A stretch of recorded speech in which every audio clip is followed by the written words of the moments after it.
All right, how's it going? Welcome to my monthly wrap up for December 2022.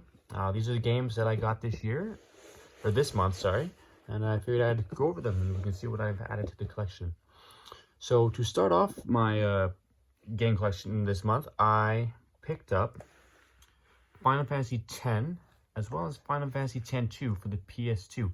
I got these off of eBay for a really good price. I mean, their used games are really common, but I had to get it. And it was a good price. I was really excited. I really loved 10 when I first played it. 10-2, I enjoyed it, but it wasn't my favorite. I think that's what most people said. It's definitely a solid game.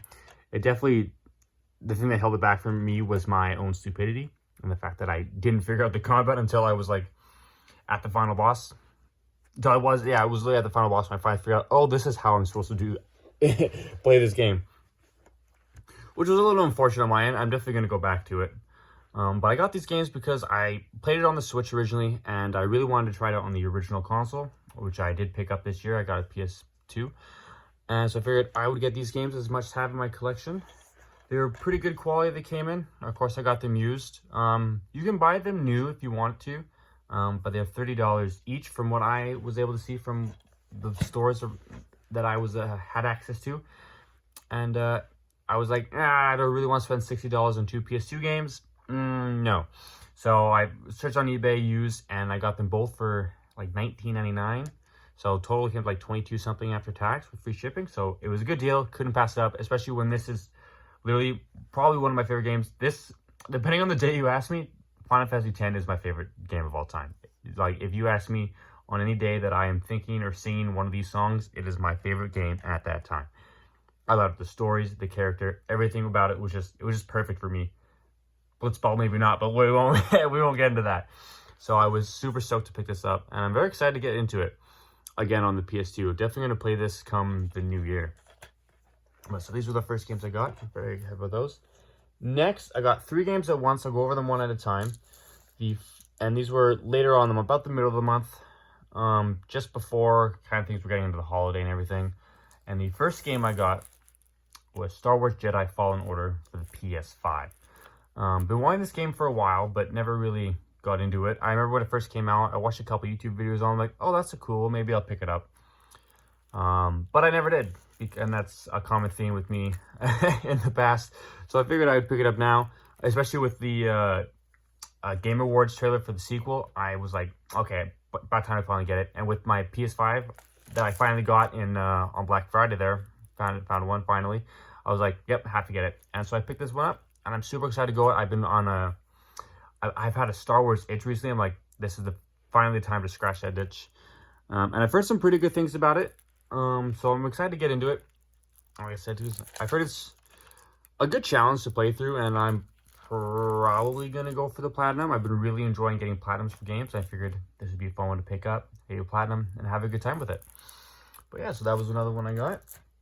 Oddly enough, pretty hard to find Fallen Order, especially, I think I got, from all the stores I looked around, all my local stores didn't have it. I had to buy it online from P&P Games.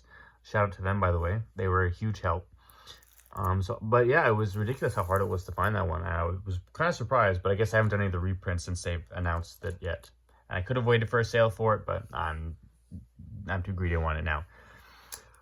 But the next game I got was Theatrhythm Final Fantasy Curtain Call for the Nintendo 3DS. Not the Switch version, of course, it's coming out later, but I wanted this one for the 3DS. I've been trying to increase my my 3DS library recently. Definitely going to be wrapping it up soon with my 3DS collection as I hit most of the games I've ever wanted, really.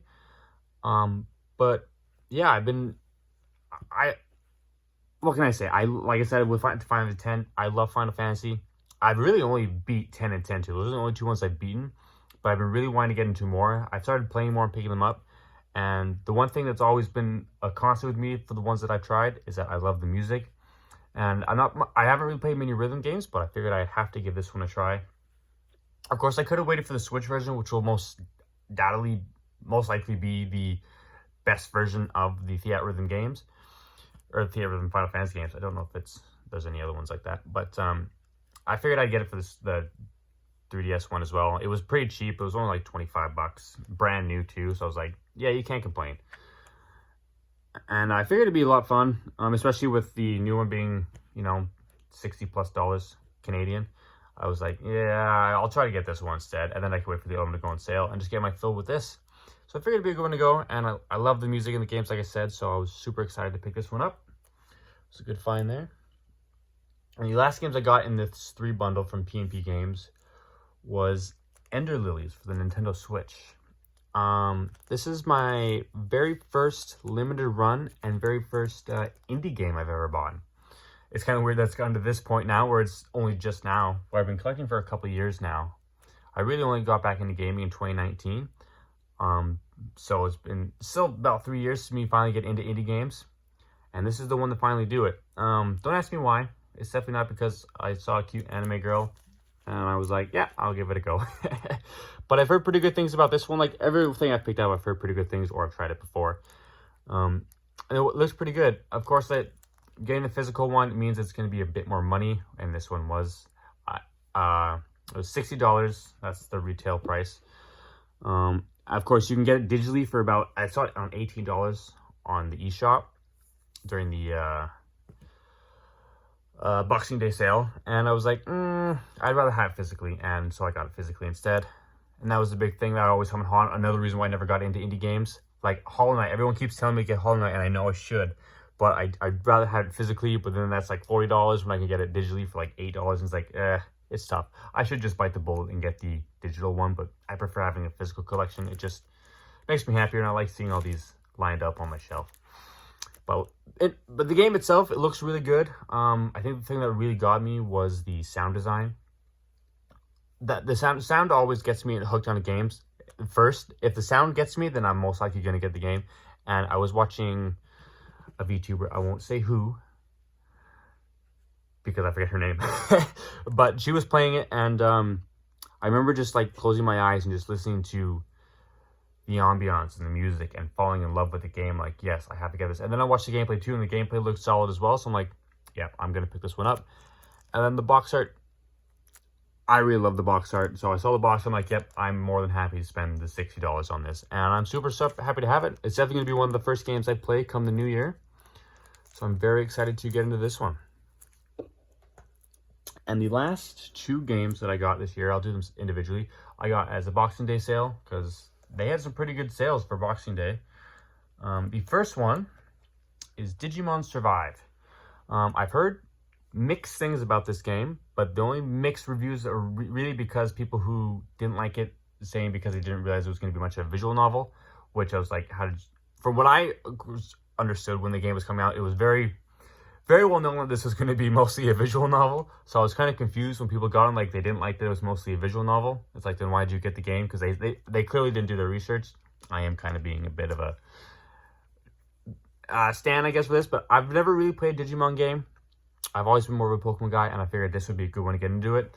I love visual novels, and I love kind of strategy RPGs, like a big Fire Emblem guy, and this one had a lot of similarities with Fire Emblem, and then, of course, mostly visual novel. I figured this might be a good time to get into it.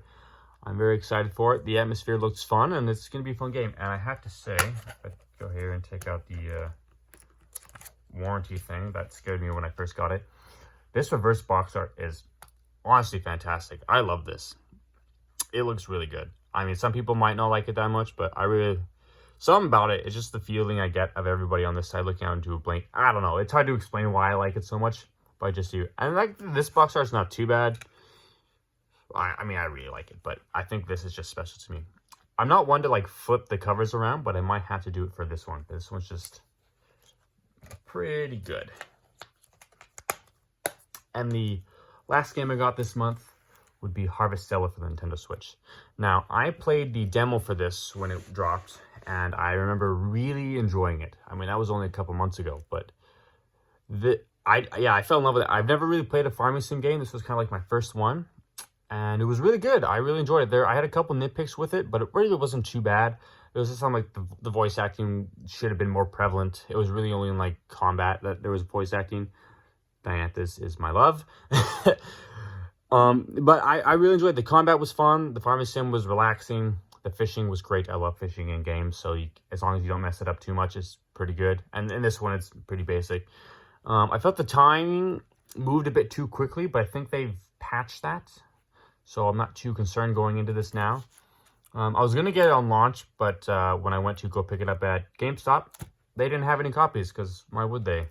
GameStop, it's not like you're a game company, but whatever. Well, not really a game company. I'm getting sidetracked. But I ended up waiting, and the good thing I did, because it had like a $30 price drop. It was, instead of $79.99, it was $54.99. I'm like, yeah, I'll buy that right away. These are in Canadian prices, by the way. I should clarify, I hadn't said that before. So it was a pretty good deal. I couldn't complain, and for a game that I was really excited for, yeah, I just had to get it. But yeah, so those are the games I picked up this year. Let me know which one's your favorite games I picked up, and what your favorite songs are from Final Fantasy. Since I picked this one up, I'm curious to know what other people think if you've played a Final Fantasy game. Because my favorite song, if I said To Xanakin, would that be too cliche? That would be too cliche. Let's say it's not that, but honestly, the music in these games are great. These games itself, I'm super excited for. And yeah, I hope you all have a fantastic new year, and we will see you again when that time comes. Peace out.